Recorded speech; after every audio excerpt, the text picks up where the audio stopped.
Hello friends, welcome back to my channel Himanshu classes. दोस्तों, BPSC ने head teacher examination 2022 के लिए जो जीएस का सिलेबस निर्धारित किया है उसके अंतर्गत आपको इंडियन पॉलिटी की पूरी जानकारी हासिल करना है।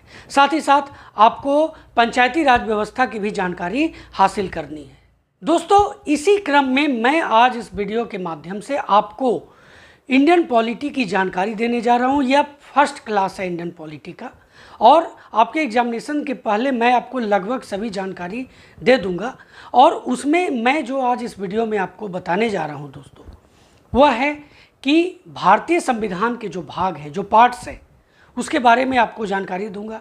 इससे जुड़े जितने भी अनुच्छेद हैं, जो आर्टिकल्स हैं, उसके बारे में भी आपको जानकारी देने जा रहा हूँ।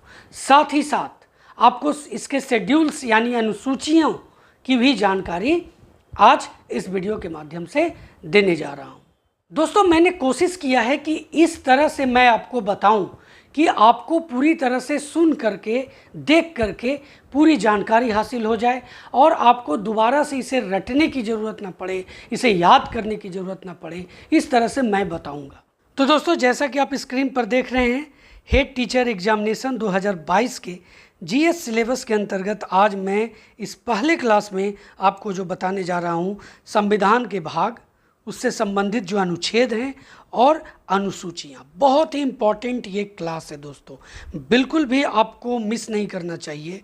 पूरा ध्यान से अंत तक आपको इसमें एक एक चीज़ों को देखना चाहिए। दोस्तों, जैसा कि आप जानते हैं कि हमारे जो संविधान में भागों की संख्या है वो 22 है और 22 भागों में इसे विभाजित किया गया है। और इसमें जो 22 भाग में जो अनुच्छेद समाहित हैं वो 395 हैं। 12 अनुसूचियां हैं दोस्तों। यहाँ पर हम लोग 22 भाग का एक एक करके स्टडी करेंगे और उसके अंतर्गत जो 395 अनुच्छेद हैं उसके बारे में, उसका आउटलाइंस जानेंगे और नेक्स्ट क्लास में आपको डिटेल में जो महत्वपूर्ण अनुच्छेद हैं उसके बारे में बताऊँगा। तो चलिए सबसे पहले भाग को देखते हैं। तो इसमें भाग 1 जो आप देख रहे हैं यहाँ पर, भाग 1 है संघ और उसके राज्य क्षेत्र। ये जो है ये अनुच्छेद 1 से 4 तक आता है। अब संघ और उसके राज्य क्षेत्र के अंतर्गत नए राज्यों का निर्माण है, राज्यों के नाम है, नए राज्य का प्रवेश है, ये सभी इसके अंतर्गत आता है। जब मैं आपको अनुच्छेद बताऊँगा तो पूरा क्लियर कर दूंगा। अभी आपको ये आउटलाइंस याद रखना है अनुच्छेद का। अनुच्छेद 1 से 4 भाग 1 के अंतर्गत आते हैं और उसमें क्या है, संघ और उसके राज्य क्षेत्र। अब चलिए, भाग 2 जो है वो है नागरिकता। अब नागरिकता के अंतर्गत जो है वो अनुच्छेद 5 से 11 तक आता है। तो आपको ध्यान रखना है कि भाग 2 में नागरिकता है और नागरिकता का जो अनुच्छेद है वो 5 से 11 तक आता है। तो भाग 3 है मूलाधिकार। मूलाधिकार जो है वो अनुच्छेद 12 से लेकर के 35 तक आता है, ये भाग 3 के अंतर्गत। तो भाग 1 में संघ और उसका राज्य क्षेत्र अनुच्छेद 1 से 4, भाग 2 में नागरिकता अनुच्छेद 5 से 11, भाग 3 में मूल अधिकार अनुच्छेद 12 से 35। इस तरह से अगर आप याद रखेंगे तो आपको किसी तरह का भी क्वेश्चन पूछेगा तो आपको ये आउटलाइंस क्लियर रहेंगे कि ये जो प्रश्न पूछा जा रहा है ये किस अनुच्छेद के अंतर्गत आता है, ये इसके अंतर्गत क्या विषय है और किस भाग के अंतर्गत आता है। अब दोस्तों देखिए, भाग 1 में हो गया संघ और उसके राज्य क्षेत्र, भाग 2 में नागरिकता, 3 में मूलाधिकार। तो 4 में जो आता है, भाग 4 में, वो आपको याद रखना है राज्य के नीति निर्देशक तत्व। और इसका जो अनुच्छेद इसके अंतर्गत आता है, यानी राज्य के नीति निर्देशक तत्व जो वर्णित है दोस्तों संविधान में, वो 36 से अनुच्छेद 51 तक वर्णित है। तो ये आपको याद रखना है कि भाग 4 में राज्य के नीति निर्देशक तत्व हैं और राज्य के नीति निर्देशक तत्व अनुच्छेद 36 से 51 तक आते हैं।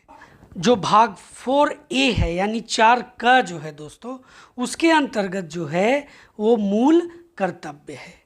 यानी मूल अधिकार जहां भाग 3 में है तो मूल कर्तव्य भाग 4 के ए में है, यानी 4 क में है।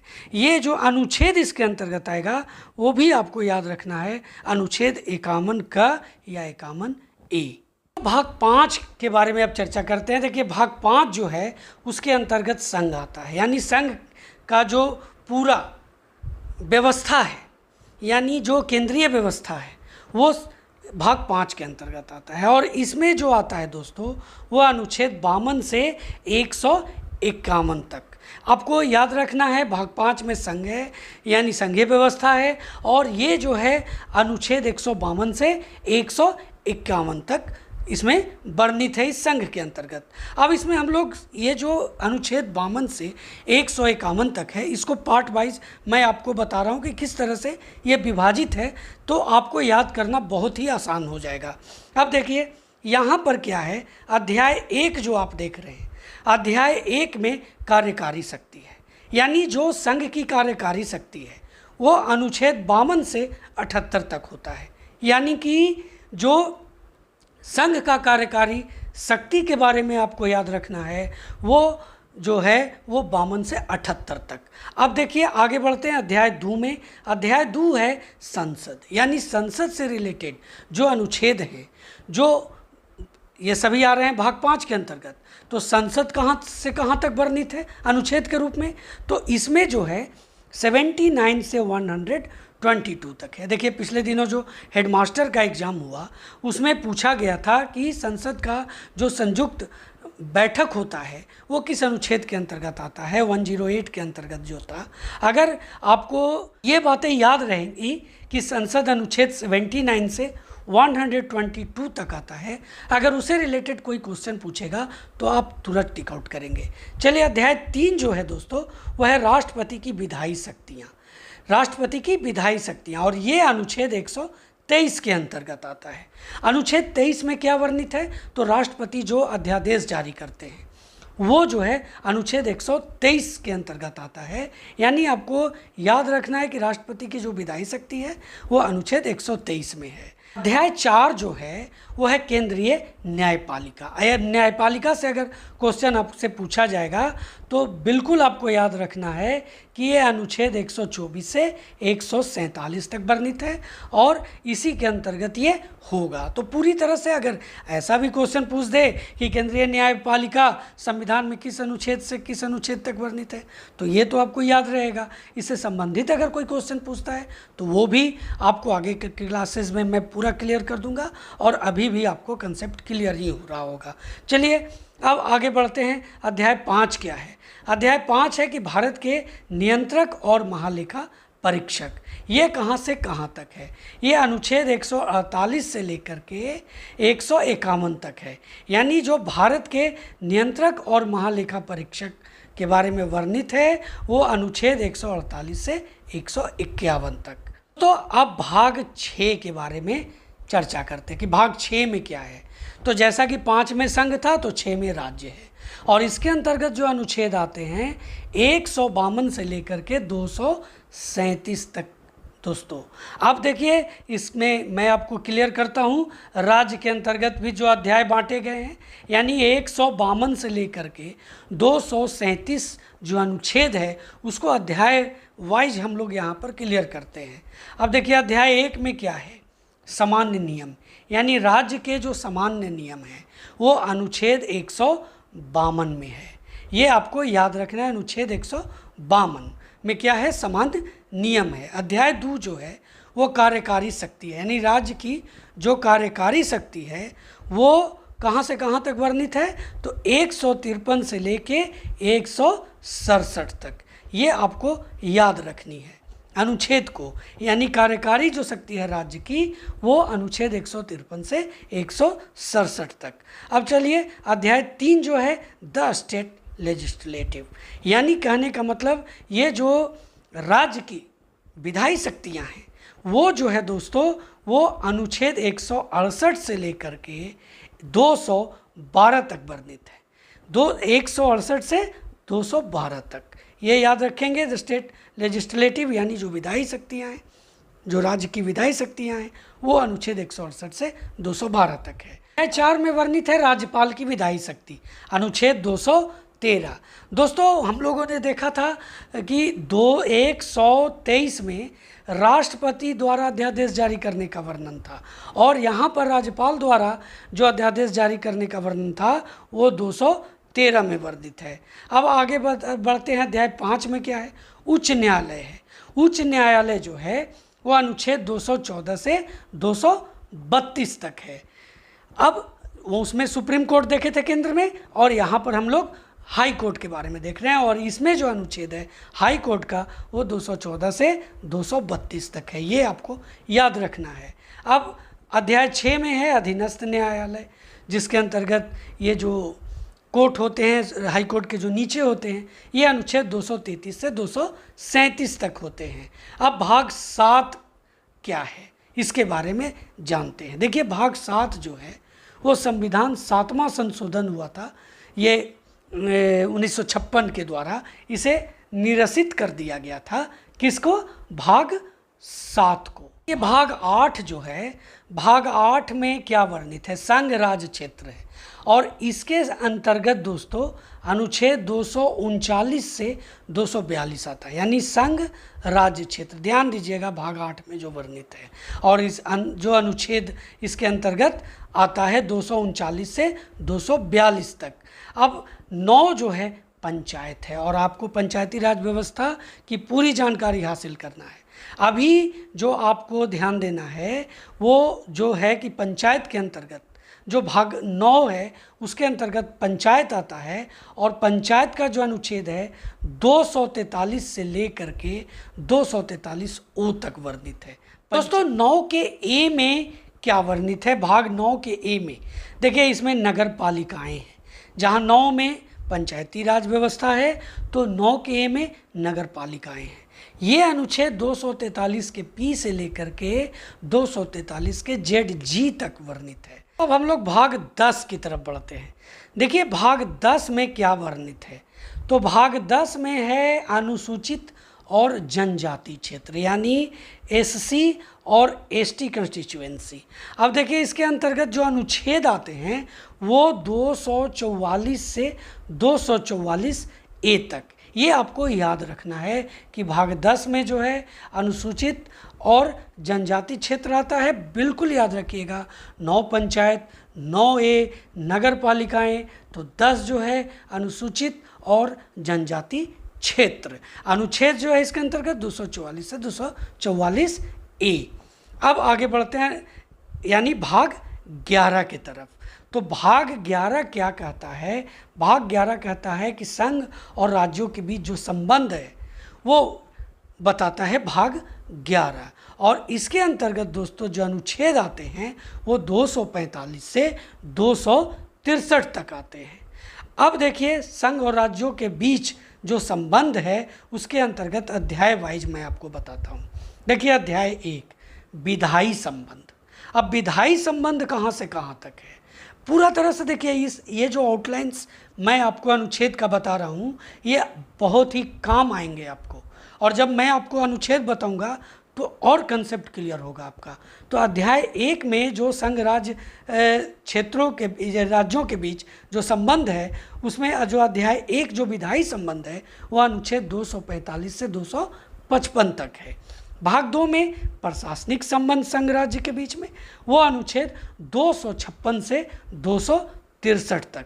आप नोट करते जाएंगे। अब देखिए भाग 12 क्या है? भाग 12 जो है दोस्तों, भाग 12 जो आप यहाँ पर देख रहे हैं वो है वित्त, संपत्ति, संविदाएं और वाद। इसके अंतर्गत विषय हैं भाग 12 के अंतर्गत। और जो अनुच्छेद आता है 264 से 300 ए तक आता है। ये याद रखेंगे अनुच्छेद को, यानी कि भाग 12 में वित्त, संपत्ति, संविदा और वाद है। अभी किस अनुच्छेद के अंतर्गत आएगा?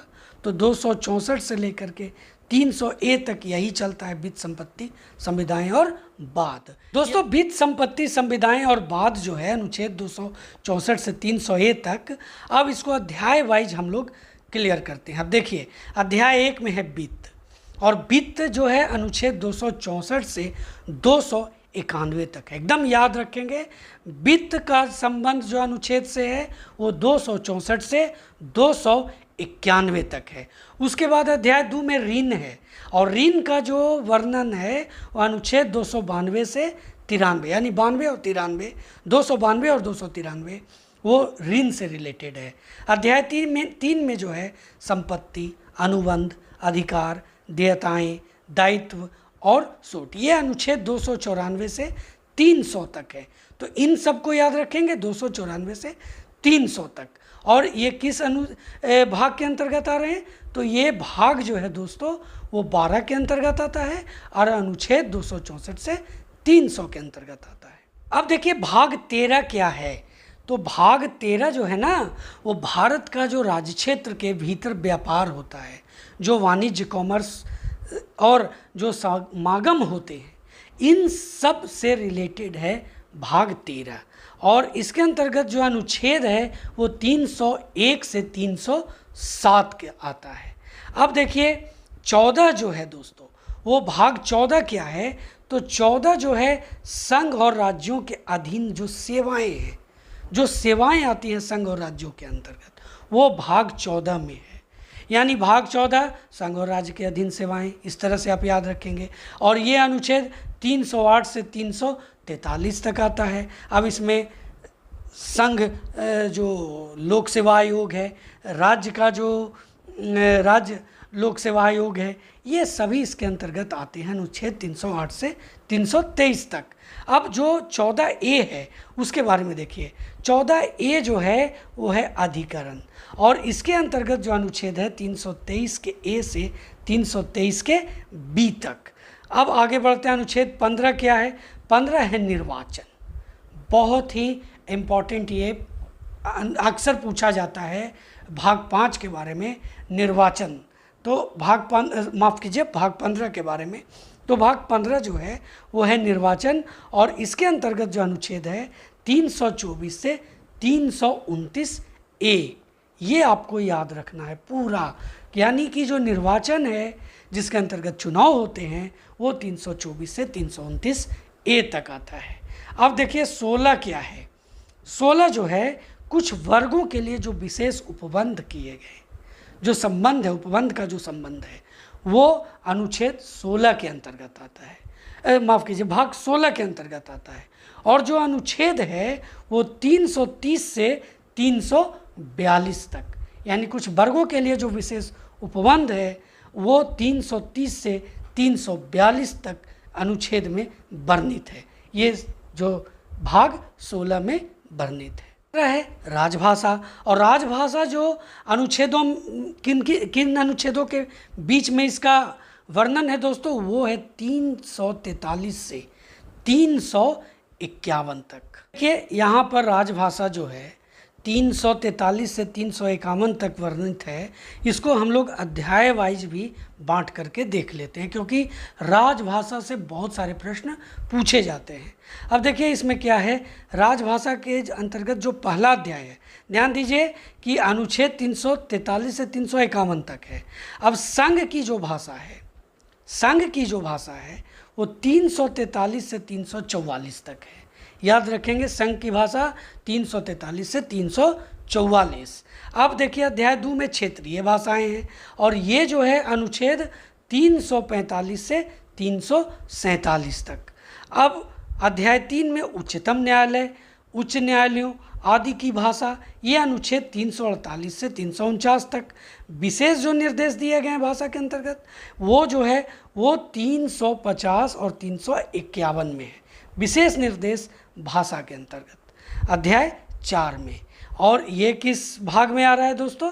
तो ये आ रहा है आपको भाग 17 में। यानी भाग 17 में भाषा का वर्णन है, राजभाषा का वर्णन है। अनुच्छेद 343 से 351 तक है। तो ये आपको याद रखना है। चलिए अब आगे देखते हैं। देखिए भाग यहाँ पर 18 क्या है? तो 18 है आपात उपबंध। यानी दोस्तों जितना भी आपातकाल से संबंधित जो उपबंध हैं वो भाग 18 में वर्णित है, और अनुच्छेद 352 से लेकर के 360 तक वर्णित है। अब इसमें वित्तीय आपात 360 में है। तो ये जो है पूरा आपको ध्यान रखना है। जब अनुच्छेद मैं आपको बताऊंगा तो इसमें और क्लियर कर दूंगा। भाग 19 जो है दोस्तों वो है प्रकीर्ण विविध, और ये अनुच्छेद 361 से 367 तक वर्णित है। अब भाग 20 क्या है? तो भाग 20 जो है वो है संविधान संशोधन। संविधान संशोधन किस अनुच्छेद में वर्णित है? तो 68 में वर्णित है। अब देखिए भाग 21 में है, भाग 21 जो है वो है अस्थायी संक्रमणकालीन और विशेष उपबंध। ये अनुच्छेद 369 से लेकर के 392 तक वर्णित है भाग 21 में। दोस्तों अब भाग 22 देखते हैं। तो भाग 22 जो है संक्षिप्त नाम, प्रारंभ, हिंदी में प्राधिकृत पाठ और निरसन, ये अनुच्छेद 393 से 395 तक वर्णित है। दोस्तों अब हम लोग चर्चा करेंगे भारतीय संविधान के अनुसूचियों के बारे में। देखिए वीडियो बड़ा हो रहा है लेकिन आपको घबराना नहीं है, आपको पूरी जानकारी हासिल करनी है। अब देखिए भारतीय संविधान के अनुसूचियों के अंतर्गत जो पहली अनुसूची है उसके अंतर्गत दोस्तों क्या है, पहला जो है कि राज्यों के नाम और उनके क्षेत्रीय अधिकार को सूचीबद्ध करता है पहली अनुसूची में। साथ ही साथ केंद्र शासित प्रदेशों के नाम और उनके क्षेत्रीय विस्तार को सूचीबद्ध करता है अनुसूची 1। अब हम लोग बात करते हैं दूसरी अनुसूची। तो दूसरी अनुसूची जो है ये परिलब्धियां, भत्तों और विशेषाधिकारों से संबंधित प्रावधानों से संबंधित है। यह दूसरी अनुसूची। दोस्तों भारत के राष्ट्रपति इसके अंतर्गत जिनका दोस्तों जो परिलब्धियां जिनका है, जिनका भत्ता है, जिनका विशेषाधिकार है, उनके बारे में जान लेते हैं कि किनके विशेषाधिकार के बारे में, किनके भत्तों के बारे में, किनके परिलब्धियों के बारे में ये दूसरी अनुसूची बात करता है। तो देखिए इसके अंतर्गत भारत के राष्ट्रपति हैं, भारतीय राज्यों के राज्यपाल हैं, लोकसभा के अध्यक्ष और उपाध्यक्ष हैं, राज्यसभा के सभापति और उपसभापति हैं, राज्य विधानसभाओं के अध्यक्ष और उपाध्यक्ष हैं, राज्य विधान परिषद के सभापति और उपसभापति है। दोस्तों सुप्रीम कोर्ट के जज, उच्च न्यायालय के न्यायाधीश, भारत के नियंत्रक एवं महालेखा परीक्षक जिसे आप कैग के नाम से जानते हैं, ये दूसरी अनुसूची में वर्णित है। अब तीसरी अनुसूची देखते हैं इसमें क्या क्या है। देखिए जहाँ दूसरी अनुसूची में आप वेतन भत्ता वगैरह के बारे में आपने देखा, अब तीसरी अनुसूची में जो वर्णित है वो शपथ है प्रतिज्ञान के रूप में शामिल है। यानी दूसरा जहाँ पर आपको वेतन भत्ता के बारे में बताता है तो तीसरा शपथ के बारे में बताता है। अब किनके शपथ के बारे में बताता है, तो भारत के केंद्रीय मंत्री, संसद चुनाव उम्मीदवार, सांसद जो इलेक्टेड होते हैं और संसद में जाते हैं, सुप्रीम कोर्ट के जज, नियंत्रक और महालेखा परीक्षक, राज्य मंत्री, राज्य विधानमंडल चुनाव के उम्मीदवार, दोस्तों राज्य विधानमंडल सदस्य, उच्च न्यायालय के न्यायाधीश। अब देखिए चतुर्थ अनुसूची क्या कहता है। इसमें राज्यसभा में राज्यों और केंद्र शासित प्रदेशों के लिए सीटों के आवंटन के संबंध में प्रावधान है। किस अनुसूची में? चतुर्थ अनुसूची में। ध्यान दीजिए, आपको मैं बताता हूँ, इसमें राज्यसभा में राज्यों और केंद्र शासित प्रदेशों के लिए सीटों का आवंटन है चतुर्थ अनुसूची में।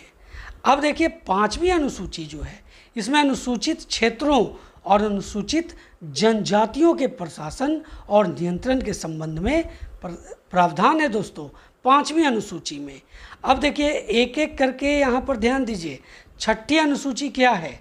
जहाँ पांचवी अनुसूची में आपने देखा कि अनुसूचित क्षेत्रों, अनुसूचित जनजाति के प्रशासन और नियंत्रण का संबंध है, तो छठी अनुसूची में कहता है कि असम, मेघालय, त्रिपुरा और मिजोरम राज्यों में जनजातीय क्षेत्रों के प्रशासन के संबंध में प्रावधान है।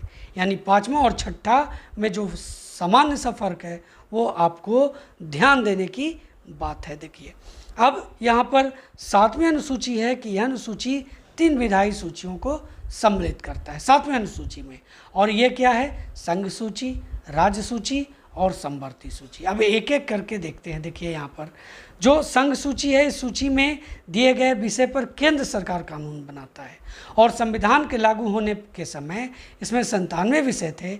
वर्तमान में 99, 98 यही हर जगह पर आता है। अगर 99 रहेगा तो 98 नहीं, 98 रहेगा तो 99 नहीं, 98 कहीं कहीं पर तो 100, 101 भी रहता है दोस्तों। तो ये 98 विषय यहाँ पर वर्णित है। मैं बहुत इसे लिखा हूँ, 98 ज़्यादा जगहों पर देखने को मिलता है। मैंने आपको बताया इस तरह को आपको मिल सकता है। अब प्रमुख विषय इसके अंतर्गत क्या आते हैं? रेल, वायु, जल परिवहन, जनगणना, रक्षा, विदेश संबंध, बैंक, आयकर, आयात निर्यात, साइबर अपराध, वायदा, व्यापार, ये सभी जो हैं दोस्तों इसके अंतर्गत जो विषय है उसमें मुख्य है। ये आपको याद रखना है। राज्य सूची में दिए गए विषय पर राज्य सरकार कानून बनाती है और राष्ट्रीय हित से संबंधित होने पर केंद्र सरकार भी कानून बना सकती है। और देखिए, इस संबंध में मैं आपको बता दूं कि अब अगर राष्ट्रीय हित का जो संबंध है, अगर केंद्र और राज्य दोनों उस पर कानून बनाती है तो केंद्र का लागू होगा, राज्य का नहीं। तो संविधान के लागू होने के समय इसके अंतर्गत 66 विषय थे, वर्तमान समय में इसमें 62 विषय हैं। विषय जो आते हैं इसके अंतर्गत कुछ मुख्य जो वो है पशुधन, भूमि, खनन, सहकारिता, विद्युत, स्थानीय शासन, स्वास्थ्य, मनोरंजन, जेल, पुलिस, शराब, आबकारी, खेल, ये सभी इसके अंतर्गत आते हैं। किसके अंतर्गत? तो ये सभी जो हैं वो राज्य सूची के अंतर्गत आते हैं। अब चलिए समवर्ती सूची के बारे में बात करते हैं। समवर्ती सूची वो है दोस्तों जिसके अंतर्गत दिए गए जो विषय होते हैं उस पर केंद्र और राज्य दोनों सरकारें कानून बना सकती हैं। यहाँ देखिए, वहाँ पर जो राज्य के स्तर, राज्य स्तरीय स्तर पर जो केंद्रीय बातें होती हैं वहाँ पर केंद्र सरकार कानून बनाती है और राज्य सरकार वहाँ पर नहीं बना सकती है। लेकिन यहाँ पर समवर्ती सूची पर जो स्थिति है दोस्तों कि जो कानून बनेगा वो कानून अगर दोनों बनाते हैं, राज्य भी बनाती है, केंद्र भी बनाती है, तो केंद्र का लागू होगा, राज्य का नहीं।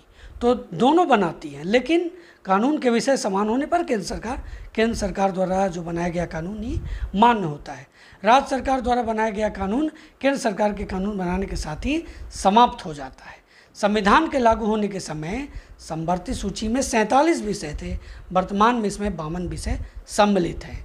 अब 5 विषय को क्या किया गया था कि 42वां संविधान संशोधन हुआ था 1976 में, उसमें से क्या हुआ था कि 5 विषय को राज्य सूची से निकालकर, जैसा कि देखें ना कि 47 विषय थे और अब 52 हो गए, तो ये जो 5 विषय थे उसमें क्या हुआ था कि राज्य सूची से निकालकर समवर्ती सूची में जोड़ा गया। और इसके अंतर्गत जो विषय आते हैं वह शिक्षा, वन, वन्य जीव एवं अभयारण्य, परिवार नियोजन, जनसंख्या नियंत्रण, माप एवं तौल, बाट, विवाह, दत्तक संतान, विवाह विच्छेद, तलाक, ये सब समवर्ती सूची के भाग हैं। अब देखिए 8वीं अनुसूची जो है वो भाषा से है। तो भारत के संविधान द्वारा मान्यता प्राप्त 22 आधिकारिक भाषाओं से संबंधित है दोस्तों। देखिए, संविधान लागू हुआ था उस समय जो था वो 14 भाषाएं थी, 8 बाद में जोड़ी गई इसमें।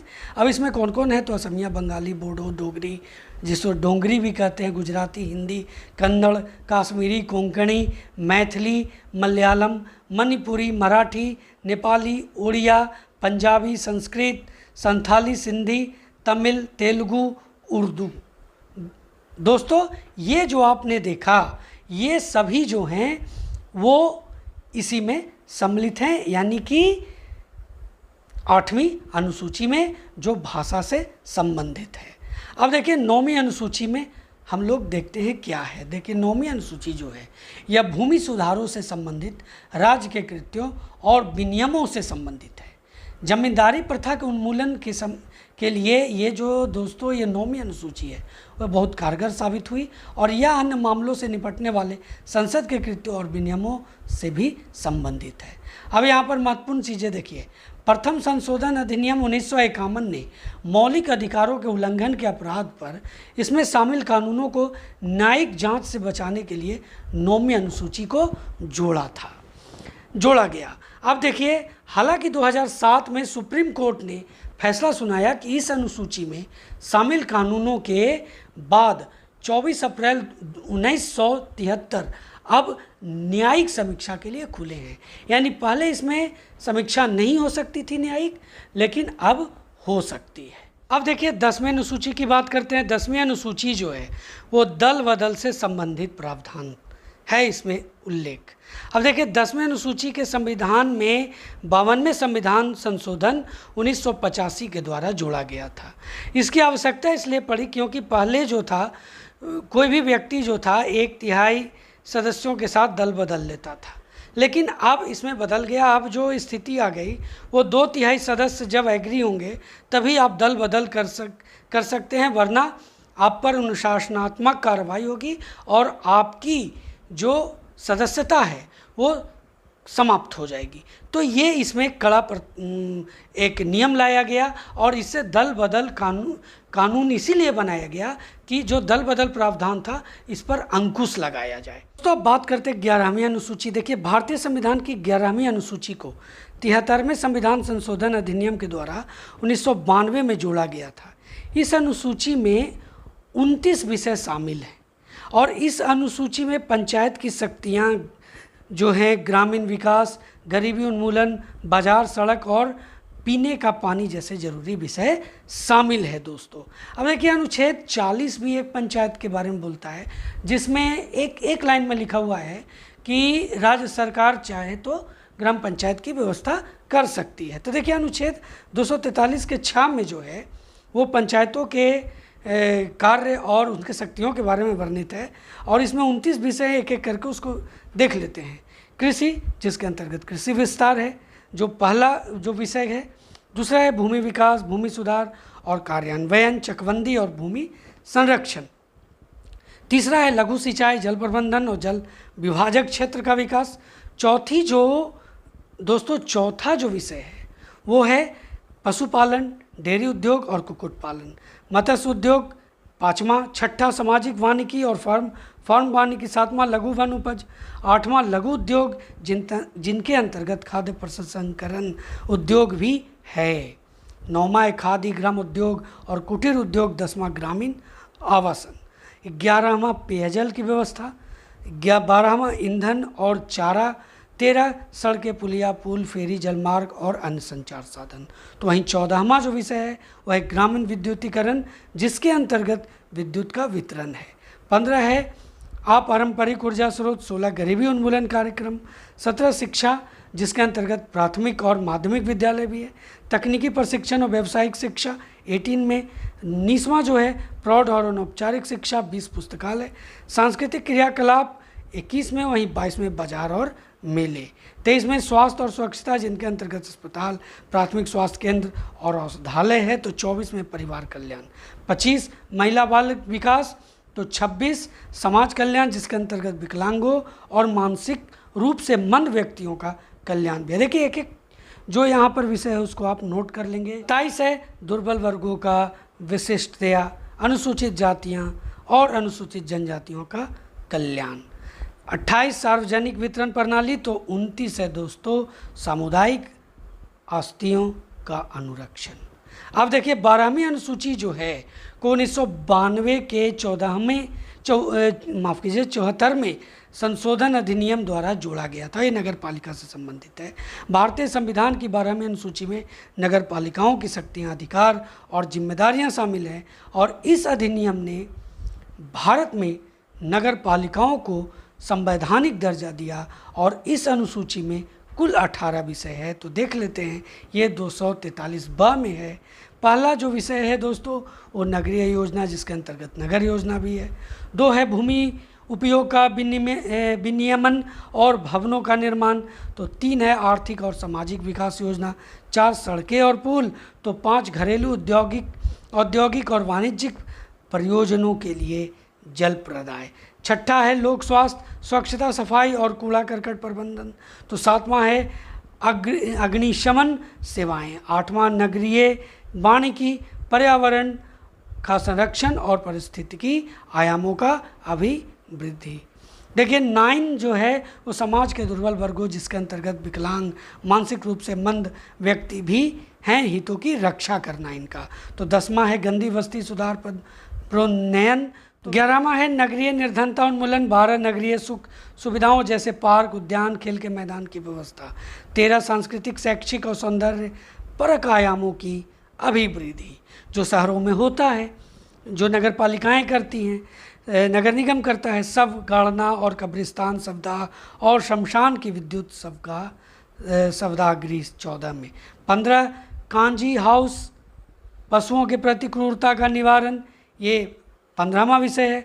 6ठा है जन्म मरण सांख्यिकी, जिसके अंतर्गत जन्म और मृत्यु रजिस्ट्रेशन भी है। 17 है सार्वजनिक सुख सुविधाएं, जिसके अंतर्गत सड़कों पर प्रकाश, पार्किंग स्थल, बस स्टॉप और जल सुविधाएं हैं।